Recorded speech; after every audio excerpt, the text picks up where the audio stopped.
Hello, I'm Bill Cook, and I'm superintendent of Rock Hill School District, and I am excited today as this is my first school talk as superintendent, and I'm really excited about our guest on our show today. I've got Lexi, Brian, and Hayden with me today, and they're going to be sharing some of their work that they've recently done on some projects that are really exciting that you're going to have an opportunity to see in just a little bit. And so, guys, tell us your name, what school you go to, a little bit about yourself. My name's Hayden. I'm a senior at Northwestern High School, although I'm here at ATC full-time, 4 blocks this semester, so I'm taking graphic design and video production courses here. Awesome. Do you have a favorite one of those classes, Hayden? I don't know if I can pick. I don't know if I can pick. They're all good, right? Yes, they're all good. Good. Your project was on Buck George, yes. And what an amazing individual this was as well. Tell us what it was like to interview those that you did for your project. Well, we interviewed 2 family members and a former coworker of Buck George, and they spoke about how loving and caring of a person he was and how involved in the community and his family he was. And so it was really nice to see, just hear from family members' perspectives on how he impacted the community of Rock Hill and the Native Americans that he worked with and the Parks and Recreation and the park services that he did as well. It was really nice to see just a different perspective than, say, like an outside person would say. Okay. So I'll ask you the same question that I asked Brian, and that was, if he were here today, what would you like to know more about that you didn't get a chance maybe to learn during the project? If he was here today, I'd like to talk about, because I was really interested in his work with the park systems in Rock Hill, and I'd like to see just more of his involvement in it, because I, for one, I'm at parks around Rock Hill a lot with sports and other activities and stuff. So being able to see his specific roles in that and how he helped build and plan how they all would go would be useful and things for me to know. Great question, great opportunity. And so how did it feel to be recognized for doing this work by the city? It was nice to be recognized. Yeah, it felt really good because me, as well as my entire class, we worked really hard on the project. We worked for a couple straight weeks, 3 or 4 straight weeks on it. So being able to get it done and get it presented and recognized was just a really big honor for all of us, and it was a good thing to finally get recognition for work we've done as students and as classmates together. So for any of your peers that would think about doing this project, what advice would you give them? If you're going to do projects similar to this or related stuff, I'd say you just got to push through it. If you can either enjoy projects or you can not enjoy, but if you don't enjoy the topic, you got to make the most of it, and you just got to keep pushing through no matter what and find the good in it. And if you enjoy it, then help other people go through it, because, yeah. So much of your work was focused on equality and the learning and the progress that was done in that area. What advice would you give your peers about equality? For equality, I'd say advice I would give would just to always put your best self forward to everybody you meet and interact with. You want to always be a loving and caring person to anybody, because everybody is a human being. We're all the same, so we all deserve to be treated and respected in the same way. So as long as if you meet anybody new or anybody you've known, no matter what race or gender they are, you should just have loving and caring and kindness towards them. You shouldn't neglect or hate them in any way. It should just always be the same throughout. Awesome. Well, if we could at this time, let's turn our attention to Hayden's focus, and that was on Buck George, and see the work that he did there. He expected of all he met, both national and as well as person on the street, for his people to be respected the same as all people. And I think that's true to him. He absolutely didn't play, as some people would call it, a race card. He lived what he preached. He felt like everyone was equal and everybody deserved respect from wherever they came.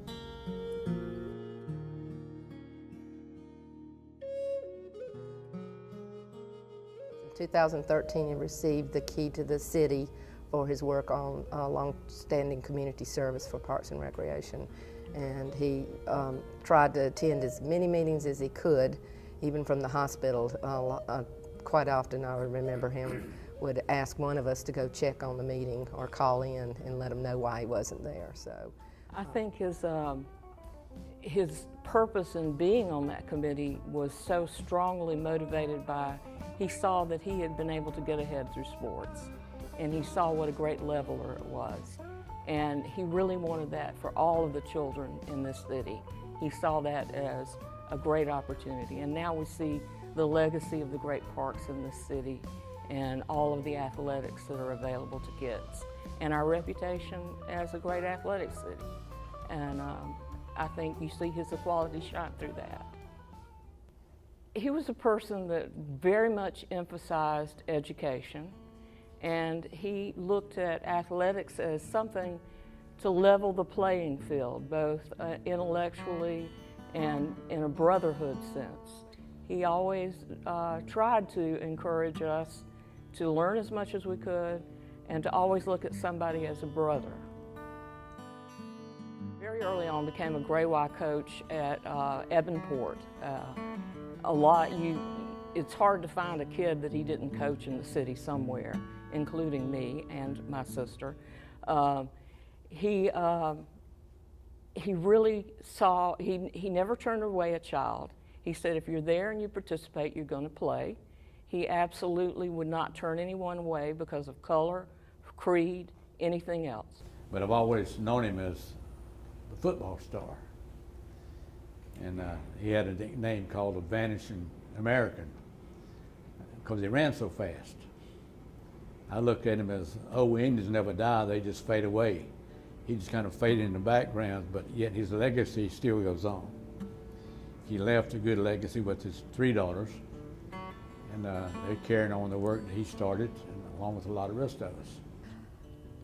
Striving for future generations was one thing that my father was all about. He didn't do anything that I ever remember him doing just for himself. It was always to leave a legacy for others. He never failed to use the moment to teach anyone and everyone. I remember my neighbor calling us, for example, and saying, there's a man walking up your driveway with a shotgun. I can remember the newspaper writing an article about how my mother was not Indian, and how being married to a non-Indian was actually not being married at all under South Carolina law. We found that my dad had petitioned the governor in a letter after the newspaper article about miscegenation. He wrote a very sincere, heartfelt letter. We found it in his files. And he said that you can't question love. Love is from the heart. It's not looking at another color. And he spoke to the issue that we needed to get past this, that as long as this state continued to have old ideas, we were going to be an old state. If we were going to be the new people and the new state, we had to move on. Miscegenation laws, where you can't marry someone of another race, had been outlawed by Loving versus Virginia early on. South Carolina and one other state were the last states in the Union to actually overturn that law and say, yes, it's legal to be married to someone else of a different race. And he stood up for what he believed, and he didn't take any second seat to anybody that thought otherwise. If anyone tried to persuade him differently, he would just tell them right front, say, that's not right. And he would correct them.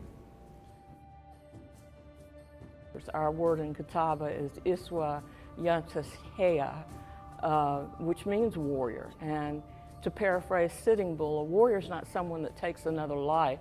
A warrior is someone that looks after the elderly, the sick, and most importantly, of our next 7 generations.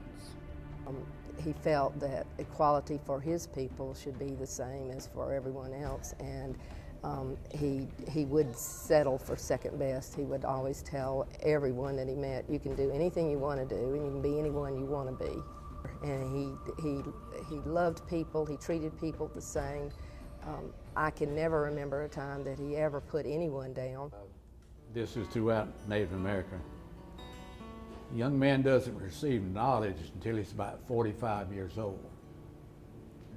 Then he becomes 65, he obtains wisdom. Then he takes that wisdom and imparts it with the young people. And that's what Buck George did. He imparted his wisdom from the knowledge that he'd learned early in life to all the young people that he met. He made sure to pat him on the back and do something for him.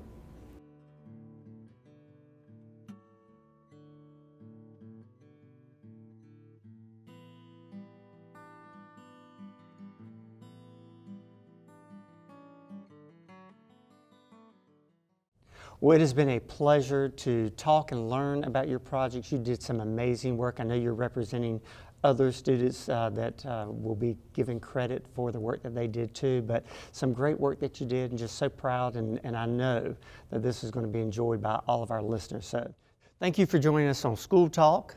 We look forward to having additional conversation about Freedom Walkway, and we look forward to you joining us.